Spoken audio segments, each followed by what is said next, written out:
Awakening with Brahma Kumaris. ओम शांति। Awakening with Brahma Kumaris में आज फिर आप सबका स्वागत। इन दिनों हम महाशिवरात्रि के आने वाले पर्व की तैयारी कर रहे हैं।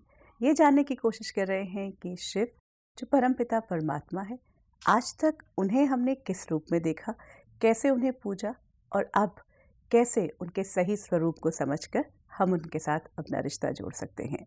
आज फिर बातचीत करने के लिए हमारे साथ हैं ब्रह्मा कुमारी सिस्टर शिवानी। ओम शांति। ओम शांति। सिस्टर शिवानी, अगर पिछली कड़ी में जाते हैं तो एक बहुत सुंदर बात आई थी कि जब हम शिवलिंग की पूजा करते हैं या हम मंदिर जाते हैं या किसी भी और प्रार्थना करने वाली जगह पे जाते हैं तो वहाँ जो फील होता है उनकी presence, even if we know कि वो जो मूर्ति है या वहाँ पर प्रेजेंट नहीं है वो फिज़िकल फॉर्म में, लेकिन हमारा जो कनेक्शन है वो वहीं जाकर जुड़ता है, हमें उनका अनुभव होता है। तो वो आपने कहा कि उस जगह से, उस चीज़ से नहीं हो रहा है क्योंकि वो जड़ है, लेकिन जो अनुभव मुझे और कहीं अपने घर में नहीं होगा, काम पर नहीं होगा, गाड़ी में नहीं होता, वो वहाँ जाकर ही होता है। फिर वो कैसे संभव है? परमात्मा कौन है? वो शक्ति अगर जो है उसकी जो क्वालिटीज़ होंगी वो क्या होंगी? Purity, love, peace, truth, perfection, ये उसकी क्वालिटी है। हम आत्मा हैं, हमारी क्वालिटी क्या है? प्योरिटी, लव, पीस, परफेक्शन, ये हमारी भी क्वालिटी है। जब हम अपनी ओरिजिनल क्वालिटीज़ को अनुभव करते हैं, उस पवित्रता को, उस शांति को, उस प्रेम को अनुभव करते हैं, तो क्योंकि वो क्वालिटी वही है जो उस शक्ति की भी है, हमें लगता है हमने उसको अनुभव किया। एक्चुअली हमने अपनी दिव्यता को अनुभव किया, और इसलिए कई बार ये भी कहते हैं कि परमात्मा ही हम सबके अंदर है। और फिर अगर कहें कि अगर हमारे अंदर है तो हमेशा अनुभव होना चाहिए, नहीं, वो कभी कभी अनुभव होता है। तो वो कभी कभी अनुभव होता है, वो जो हमारी फीलिंग है कि वो कब कब अनुभव होता है, वो तब अनुभव होता है जब वो प्योरिटी, वो शांति मुझे अनुभव होती है। तो मुझे लगता है कि मैंने परमात्मा को अनुभव किया, मैंने आत्मा की ओरिजिनल क्वालिटी को अनुभव किया। आत्मा परमात्मा की संतान है, और परमात्मा की जो क्वालिटीज़ है वो हर आत्मा की क्वालिटी है। इट्स लाइक सपोज आप हैं और आपका बच्चा है, और आपकी कुछ आदतें आपके बच्चे के अंदर है और बाकी उस बच्चे की अपनी पर्सनालिटी है।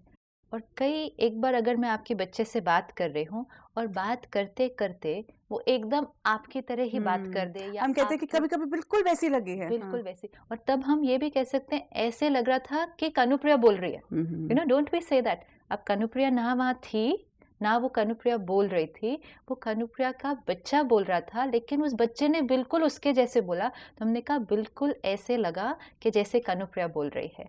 इसी तरह परमात्मा शांति का सागर है, पवित्रता का सागर है। हम सब आत्मा शांत स्वरूप हैं, पवित्र स्वरूप हैं, लेकिन आजकल हम उस क्वालिटी को एक्सपीरियंस नहीं कर रहे हैं, क्योंकि आजकल जो हमारे संस्कार बन गए हैं वो बाकी हमारी लिस्ट है, तनाव, गुस्सा, डर, वो सारी। तो ये जो हमारी ओरिजिनल संस्कार हैं, हम इनको बहुत बहुत कम अनुभव करते हैं, क्योंकि हमारी कॉन्शियस माइंड, जो आपने कहा घर पे क्यों नहीं होता, ऑफिस में क्यों नहीं होता, गाड़ी में क्यों नहीं होता, क्योंकि गाड़ी में तो ये लेयर चल रही है। ऑफिस में क्या है?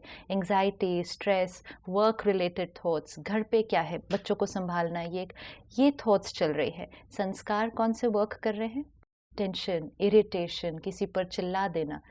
इस टाइम पे हमें प्योरिटी नहीं अनुभव हो रही है, शांति तो बिल्कुल अनुभव नहीं हो रही है। ठीक है, अब हम जाते हैं कोई ऐसे स्थान पे जहाँ वाइब्रेशंस बहुत अच्छी हैं। वो वाइब्रेशंस भी कैसे बने? हाँ, वही मैं पूछना चाहती हूँ, क्योंकि वो भगवान का घर है, वहाँ परमात्मा वास करते हैं, क्योंकि यही हम सोचते हैं कि प्राण प्रतिष्ठा हुई है, बिकॉज दे आर देयर, तभी तो वाइब्रेशंस हुई। घर पे क्यों नहीं है वो वाइब्रेशंस? घर पे नहीं है। घर पे वाइब्रेशंस कौन सी है? अच्छा, घर भी देख लो, अलग अलग लोगों के घर की अलग अलग वाइब्रेशन होगी। किसी के घर में आप जाओ आपको लगेगा बहुत पीसफुल है, और किसी के घर आप जाओ तो ऐसे लगेगा कि एनर्जी के अंदर बहुत एक हैवीनेस है। किस पे डिपेंड किया? Energy of the people living in that हाँ, वो कैसे रिएक्ट कर रहे हैं, कैसे जी रहे हैं. यस. अब उस घर की पूरी फील अलग होगी. उस घर में अगर कोई पशु पक्षी होंगे ना, उनकी भी फील अलग होगी, depending on the vibrations of that house. तो जो लोग उस स्थान पर रहते हैं, उनकी सोच ज़्यादातर कैसी है, वो फ्रेग्रेंस है जो उस स्थान में फैल जाती है. जो एक बाहर से आएगा, वो उसको इमीडिएट वो फ्रेग्रेंस मिलती है. You know, it's like you enter a room and you feel the fragrance. You know, कई बार वो बिखराव की फीलिंग रहती है. Actually you can feel it ना. अगर आप किसी घर में एंटर हो जहां आपके आने से पहले ही बहुत जोर से झगड़ा हो रहा हो, और क्योंकि घंटी बजी और सब एकदम चुप हो गए, लेकिन वो जो वाइब्रेशन है झगड़े की, you will be able to feel. हाँ, वो झंझनाहट सी महसूस हो रही है. तो वो हैवीनेस. तो ये वाइब्रेशन कौन क्रिएट करता है? हम, जो उस स्थान पर रहने वाले हैं. अब लेट्स से मंदिर बना, मस्जिद बना, चर्च बने, गुरुद्वारे बने, सब बने, बहुत सालों से बने हुए हैं. एक एक करके जब हम उस स्थान पर जाते थे, अगर आप कोई नए स्थान को देखो तो उसमें इमिडिएटली वाइब्रेशन नहीं होती है. जब हम उस स्थान पर बहुत सारे लोग जाते हैं, वहाँ जाते हैं तो क्या करते हैं? प्रार्थना करते हैं, पूजा करते हैं, प्रे करते हैं. सोच किस डायरेक्शन में चल रही है? हम उससे मिलने जा रहे हैं, बात कर रहे हैं, उससे बातें कर रहे हैं. कोई गुस्सा नहीं कर रहे. कोई कभी धर्म स्थान पर आकर गुस्सा नहीं करता. हम बोलते नहीं, जोर से बोलते नहीं है. हम कहते नहीं, यहाँ पर पूरा मेंटेन करना है. यू नो, इतने शांत. Sanctity of the place has to be maintained. अब जब इतने सालों से इतने सारे लोग उस स्थान पर जाके इतनी अच्छी सोच क्रिएट करेंगे, और जब वो इतनी अच्छी सोच हम क्रिएट करते हैं, तो जो हमारी कॉन्शियस लेयर ऑफ थिंकिंग है वो स्टॉप हो जाती है, और जो हमारी ओरिजिनल लेयर है, जो हमारी ओरिजिनल क्वालिटीज़ है, उनको हम फील करते हैं. जब मैं काम के बारे में, घर के बारे में सोचना बंद कर देती हूँ, I feel very peaceful because I have stopped creating any negative wrong thoughts. So I feel peace. But this peace is my peace because I am a peaceful soul. So when I sit there in that place, I feel very peaceful. लेकिन this I have to understand, वो मेरी quality है, और वो इस स्थान पर आकर मुझे इसलिए अनुभव हुई क्योंकि इस स्थान पर over a period of time वो क्वालिटी बहुतों ने अनुभव की थी, और वो स्थान का वाइब्रेशन बन गया. तो उस स्थान में आने से वो वाइब्रेशन मुझे हेल्प करता है मेरी अपनी उस ओरिजिनल क्वालिटी को फील करने के लिए. अगर आप बहुत ज़्यादा परेशान हैं, आपके माइंड में कुछ बहुत टेंशन है, कोई बहुत प्रॉब्लम है, आपको कहीं भी जाकर पीसफुल नहीं लगेगा. इट इज़ पॉसिबल कि आप मंदिर में जाएं, आप कहीं भी जाएं, लेकिन आपकी वो जो प्रॉब्लम है वो आपकी माइंड पे ही चल रही है. कोई लेट्स से फैमिली में किसी ने शरीर छोड़ा है, डेथ है, आप रो रहे हैं, आप वहाँ भी जाएं, आप रो ही रहे हैं, क्योंकि आप अपनी कॉन्शियस लेयर को चुप नहीं करा पाए. जब तक आप उसको नहीं चुप कराओगे, आप अपनी वो डीपर लेयर को फील नहीं करोगे. अब यही चीज़ आप अपने घर पे अपनी कॉन्शियस लेयर को चुप करा लो. टेंशन, गुस्सा, इसको बंद करो. Just sit calmly and create beautiful thoughts. You can create the same peace sitting in your own house. It will be, but it has to happen over a period of time. लेकिन घर का वातावरण कैसा है? हम TV देख रहे हैं, टीवी पर सारा दिन किस तरह की बातें आ रही है, वही हमारी सोच है. बच्चे झगड़ा कर रहे हैं, घर की वाइब्रेशन वो है. जो हमारे ये प्लेसेस ऑफ वर्शिप है, उनकी vibration over a period of time बन चुकी है, क्योंकि एक एक जो गया उसने अच्छी अच्छी थॉट्स क्रिएट की, जगह की वाइब्रेशन बनी. अब जो जाता है उसको वाइब्रेशन का बेनिफिट मिलता है, और फिर मैं अपना भी कंट्रीब्यूट कर रहा हूँ automatically. That's good. Automatically let's say ये वो स्थान है suppose, and I am very tensed और परेशान अपने काम के बारे में सोचते सोचते, और फिर मैं इस जगह पर आई, एंटर हुई. जगह की अपनी फ्रेग्रेंस है, बहुत पीसफुल. मैं आई भी उसी पर्पस के लिए हूँ, हम जाते क्यों हैं. और जैसे ही मैं आई, मैंने भी कॉन्शियस एफर्ट किया कि मैं प्रे कर रही हूँ, परमात्मा का नाम ले रही हूँ, और उस वाइब्रेशन ने मुझे सपोर्ट किया, हेल्प किया. 5, 10, 15 मिनट में मेरी जो ये थॉट्स है ये बंद हो जाती हैं, and I become very peaceful. When I become peaceful, I'm adding peace to the existing peace. No, I'm able to do that. Of course. क्योंकि हमने वहाँ बैठकर बहुत अच्छी थॉट्स क्रिएट की, हम्म, तो हमने ऐड किया ना, इसी तो एक एक के एडिशन से ही तो उस जगह की पावर क्रिएट होती है।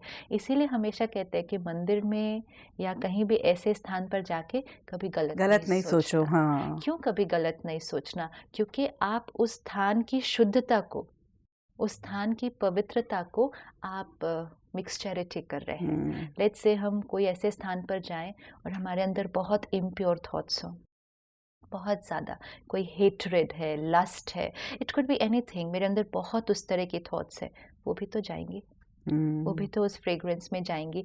अब वो फ्रेग्रेंस बहुत लोगों पर इम्पैक्ट करती है, तो मुझे ये ध्यान रखना है मैं उस जगह पर ऐसी कोई गलत थॉट नहीं क्रिएट करूं जो मैं उस स्थान का वातावरण इम्प्योर करूं, क्योंकि बहुत लोग उस स्थान पर आते हैं उस प्योरिटी को एक्सपीरियंस करने के लिए। एक और बात भी कहते हैं कि वहाँ जाकर, उन जगहों पर जाकर अगर गलत बात मन में आई तो वो सच हो जाती है।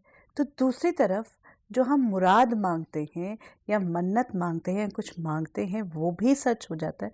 इसी कारण because they are powerful actually the vibration. Whole power, see जो आज हमने बहुत सारी किताबों में पढ़ा या देखा, जो लॉ ऑफ अट्रैक्शन है, हाँ, लॉ ऑफ सीक्रेट है, वो क्या बोल रहा है? वो कहता है एक थॉट क्रिएट करो, लेकिन आपकी वो Stick to थॉट that. बहुत पावरफुल होनी चाहिए। ऐसे नहीं कि वो ऐसे फिजल आउट हो जाए, आपकी थॉट पावरफुल होनी चाहिए।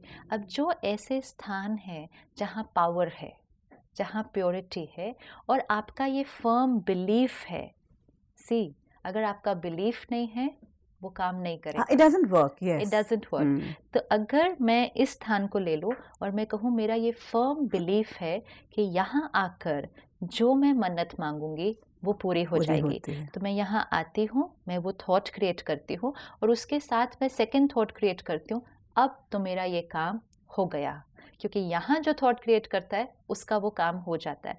तो जब अब मैं अपने स्थान पर वापस जाती हूँ, मैं उस थॉट को लेके कोई डाउट नहीं क्रिएट करती, मेरे अंदर कोई नेगेटिविटी नहीं आती होगा या नहीं होगा। मैं कहती हूँ नहीं, वहाँ क्रिएट की ना, ये काम तो होना ही होना है।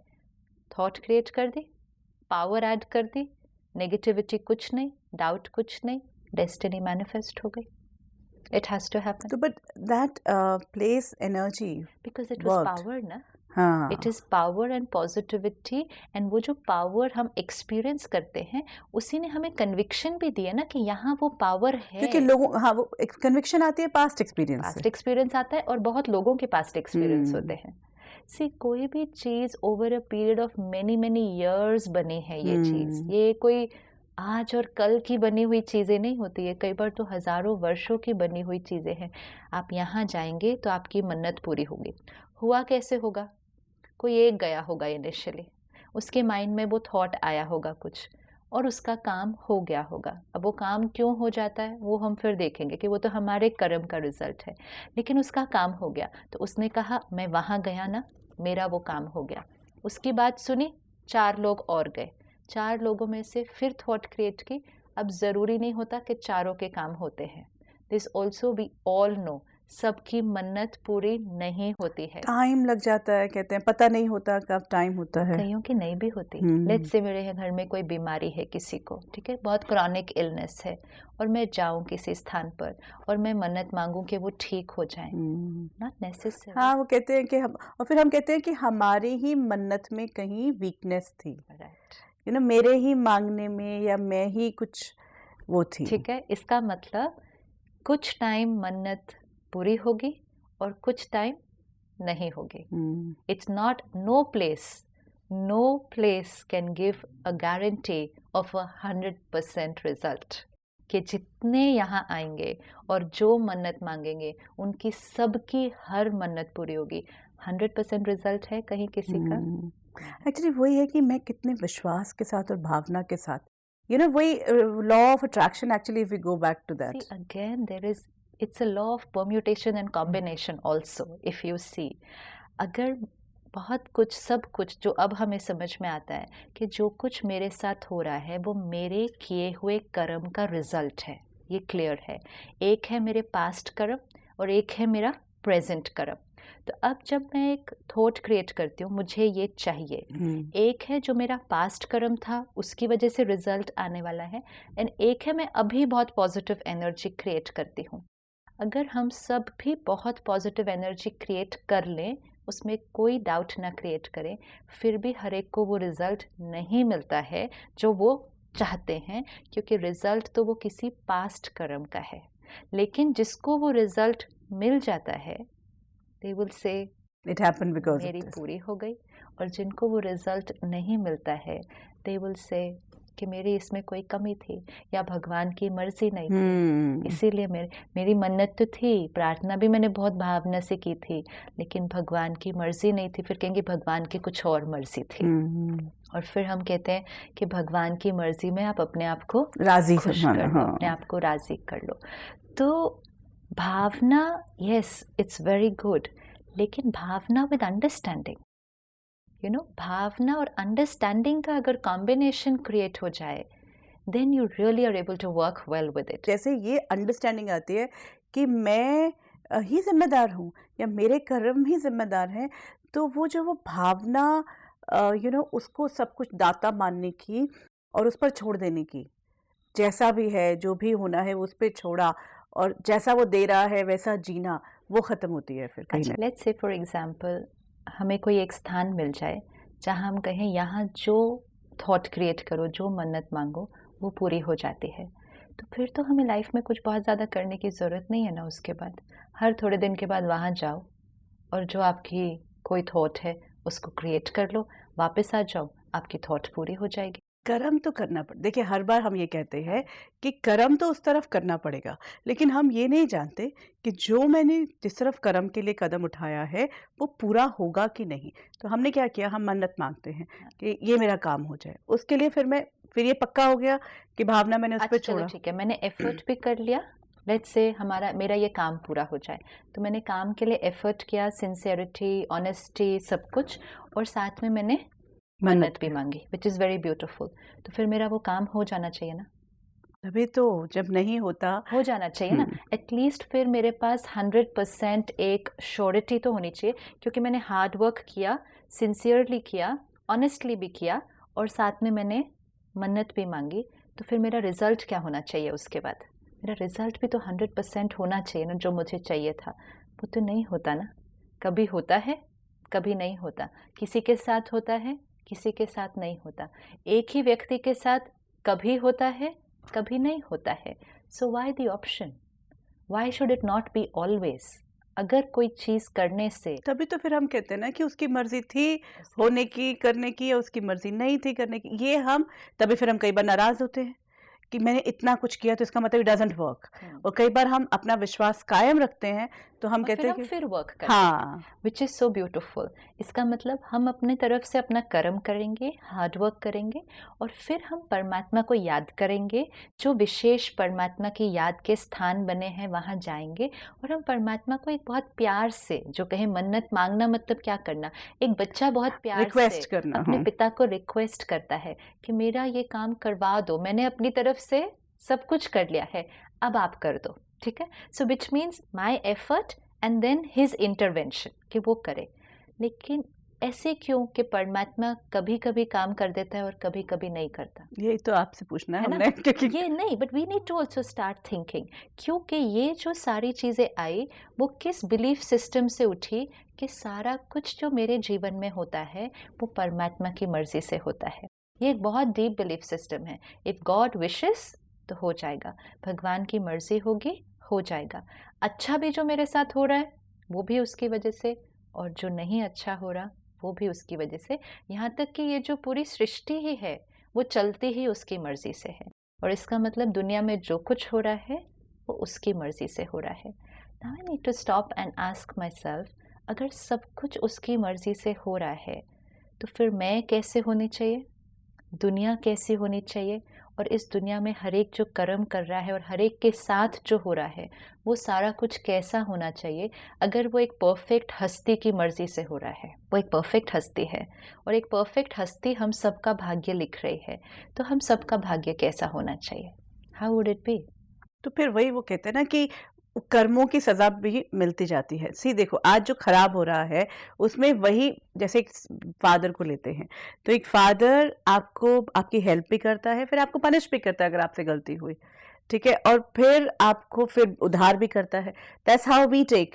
इसका मतलब कि कर्म हम करेंगे और फिर वो डिसाइड करेगा कि हमें क्या रिजल्ट देना क्या, है। हाँ, यही तो तो। कभी वो हमें अच्छा रिजल्ट देता है। हम अगर अच्छे कर्म किए होंगे, सी अगेन वी टॉक ठीक है, about yeah, it, so we कि talk हमारे about both the कर्मों की, things. देखिए हम दोनों चीजें कहते हैं, परमात्मा की ये मर्जी, कर्मों की हमारी गति। गति, you know? ठीक है। आप एक मदर हैं, आपके पास सपोज ये पावर आ जाए कि आप अपने बच्चे का भाग्य लिखेंगे, तो बच्चा कर्म करेगा पहले और फिर उसके बाद आप डिसाइड करेंगे कि उसका क्या रिजल्ट उसको मिलने वाला है। सपोज आपके बच्चे से आज बहुत बड़ी गलती हो जाती है, ठीक है, एंड आपको फिर उस, क्योंकि गलती बहुत बड़ी है, आपको जो पनिशमेंट देनी पड़ेगी वो भी बहुत बड़ी होने वाली है। And it could be something which कोई हिला दे हमें, अगर हम किसी के घर में सुने कि ऐसा कुछ हो रहा है। एज अ मदर, क्या आप ये सज़ा अपने बच्चे के लिए लिख पाएंगे? अगर वो क्षमा का सागर है, अगर वो कल्याणकारी है, तो अगर वो प्रेम करता है मेरे से और मेरे से कोई गलती भी हो गई और मैं माफ़ी भी मांग रही हूँ, ठीक है, लेट्स से कि मैंने रियलाइज़ भी कर लिया, मैंने पश्चाताप भी बहुत किया, मैं माफ़ी भी मांग रही हूँ, वो माफ़ नहीं करेगा। कई बार क्या होता है कि हम माफिया बहुत तहे दिल से मांग रहे होते हैं, तब हमें दिखता है कि हाँ हमारी माफी मांग ली गई, मान ली गई, और कभी कभी क्योंकि माफी उतनी नहीं मांगी है, अपना पश्चाताप उतना नहीं हुआ है, तो हमें उसकी सजा इसका भुगतनी पड़े। मतलब जब परिस्थिति मेरे अनुसार हो जाती है तब हम कहते हैं मेरी मन्नत अच्छी थी, स्ट्रॉन्ग थी, या मेरी माफ़ी कबूल हो गई, आई कन्फेस्ड और मेरा कन्फेशन एक्सेप्ट हो गया। और जब परिस्थिति मेरे अनुसार नहीं होती है तो मैं कहती हूँ कि मेरी मन्नत में कमी थी, या फिर मेरी माफ़ी उतनी कबूल नहीं हुई। नहीं थी, या हम कहेंगे मेरी माफ़ी जेन्युइन ही नहीं थी, मैंने दिल से नहीं माफ़ी मांगी। एंड उससे क्या होता है, हम क्लैरिटी से बहुत दूर हैं। कितनी दूर है। जैसे आपने कहा, बचपन से हमने दोनों चीज़ें सीखी, परमात्मा की मर्जी से चलता है और जैसा कर्म हम करेंगे वैसा फल हमें मिलेगा। इन दोनों को हमने कंबाइन किया और हमने एक तीसरा क्रिएट कर दिया कि कर्म हम करेंगे, फल वो डिसाइड करेगा। वो एक्चुअली ये दो कॉन्सेप्ट्स का कॉम्बिनेशन था कि परमात्मा की मर्जी से चलता है, क्योंकि हमने सोचा भगवान है, तो भगवान क्या करेगा, because he suppose to be all powerful. हम कहते हैं वो क्रिएटर है, वो पालना करता है। Absolutely, you know? तो वो क्रिएटर है, तो हमने सोचा कि वो चलाता है इस दुनिया को, और इसलिए हमने कहा कि उसकी मर्जी से। फिर हमने ये दूसरी भी चीज़ सुनी थी कि जैसा कर्म हम करेंगे वैसा फल हमें मिलेगा, क्योंकि वन थिंग इज क्लियर, अगर सिर्फ उसकी मर्जी से चले it will be a perfect world, it will be a, you can't have a terrorist attack, you can't have कि आपका बच्चा 20 साल की एज में शरीर छोड़ रहा है, you can't have all sorts of things happening with girls. This is not what can happen. You can't have a tsunami. You can't have so an much earthquake. pain, yeah, hatred, pain इतना। आज अगर हम एक एक घर भी खटखटाएं और उस परिवार से बात करें, मुश्किल है एक परिवार भी मिलना जिसके अंदर सब कुछ परफेक्ट है, perfect health, wealth, happiness, prosperity, सब कुछ है, नहीं है। तो परफेक्ट भाग्य तो आज दिखाई नहीं दे रहा है, और हम कह रहे हैं परफेक्ट बीइंग सबका भाग्य लिख रहा है, एंड जो भाग्य है it's very very far away from perfect.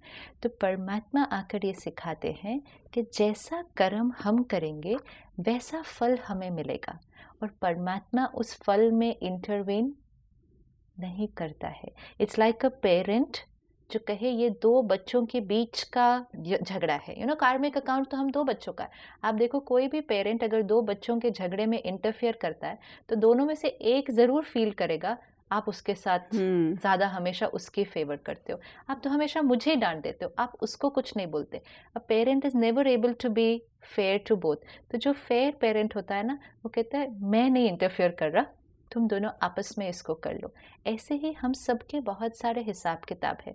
Suppose मैंने आपके साथ बहुत गलत किया है कुछ, फिर बहुत समय बीता, आत्मा ने शायद शरीर बदला, आपने भी शरीर बदला, और फिर हम सामने आए।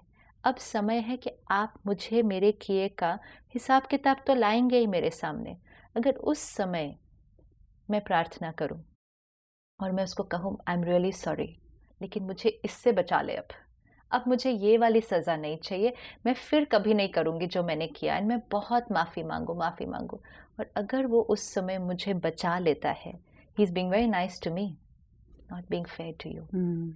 पर देन एक बात है कि जैसे बच्चा, अगर दो बच्चे झगड़ रहे हैं और पेरेंट देख रहा है, लेकिन जब वो मरने मारने पे आ जाए, सपोज एक दूसरे का खून ही करने लग जाए, तब तो वो इंटरवीन करता है। पेरेंट इंटरवीन करके क्या करता है? सुलटाता है ना, समझा सकता है, वो भी इंटरवीन करके हमें समझा ही सकता है, लेकिन फिर भी अगर दो बच्चे लड़ना चाहें तो पेरेंट भी तो कुछ नहीं कर सकता। आज आप देखो कितने घरों में भाई भाई भाई बहन के बीच कितने झगड़े हो रहे हैं, कोर्ट में पहुंचे हुए हैं।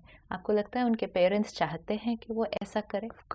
और वो हर एक बच्चे को बैठ के समझाते नहीं हैं कि तुम भाई बहन होकर क्या कर रहे हो आपस में। कोई बच्चे सुनेंगे और कोई बच्चे नहीं सुनेंगे, लेकिन पेरेंट का रोल कहाँ तक था? समझाना, नॉलेज, प्यार देना। लेकिन फाइनली बच्चे का कर्म तो उस बच्चे का ही है। फाइनली पेरेंट क्या कहता है? मैं तो सिर्फ समझा सकता हूँ, अब इसके बाद अब आपका कर्म है, और जैसा कर्म वो बच्चा करेगा वैसा रिजल्ट उसको मिलेगा। ये भी यही करता है, वो हमें समझा सकता है, हमें क्या कर्म करना चाहिए वो नॉलेज दे सकता है।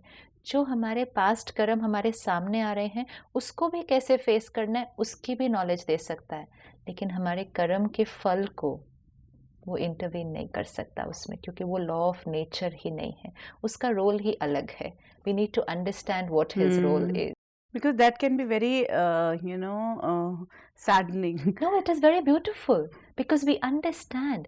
See, अगर मुझे आपका रोल ना पता हो, मुझे आपकी पावर ना पता हो, मुझे आपकी पोटेंशियल ना पता हो, तो मैं आपकी पूरी पावर और रोल को यूटिलाइज नहीं कर पर सकती। मैं तो अभी तक आपकी पावर और रोल को कुछ और ही ले रही थी ना, और इसीलिए इंतजार कर रही थी कि यू शुड इंटरवीन, लेकिन क्योंकि वो आपकी पावर थी नहीं, आप इंटरवीन करेंगे नहीं, और जो आपकी पावर थी उसको मैंने यूज नहीं किया।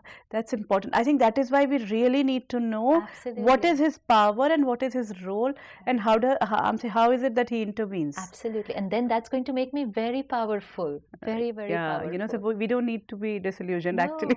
no, Somewhere, because ये आपको, क्योंकि हम अभी तक यही इंतजार कर रहे थे, वही आएगा, वही सब कुछ चीज़ें चेंज करेगा। तो आज ये समझने की ज़रूरत होगी। Thank you so much sister Shivani. ये सारी चीज़ों को लेकर जो आज तक हम जीते आए थे, उनसे थोड़ा सा दूर हटने की ज़रूरत थी। ओम शांति। अब हमें ये समझना है कि उसकी शक्ति है क्या और उसका रोल है क्या। जिस दिन ये सामने आ जाएगा, शायद हमें समझ में आ जाए कि हमारे जीवन का दुख दर्द दूर क्यों नहीं हो रहा। मन में कोई बात, कोई सवाल उठ रहा है, आपका स्वागत। आप हमें ईमेल पर या फ़ोन पर संपर्क कर सकते हैं। If you wish to discuss your problem or have a question to ask or want to know your nearest Raj Yoga Meditation Center, call us on 09999744555. Awakening with Brahma Kumaris में आज इतना ही। महाशिवरात्रि के पावन पर्व के इस पूरी श्रृंखला में आगे भी आपसे बात करते रहेंगे। फिलहाल आपसे विदा लेते हैं। Om Shanti. Om Shanti. I'm a peaceful soul. Om Shanti Om. I'm a peaceful soul. ये ध्वनि मंगल ध्वनि है। Om Shanti Om. This sound is a sacred sound. Om Shanti Om. Om Shanti Om. I'm a peaceful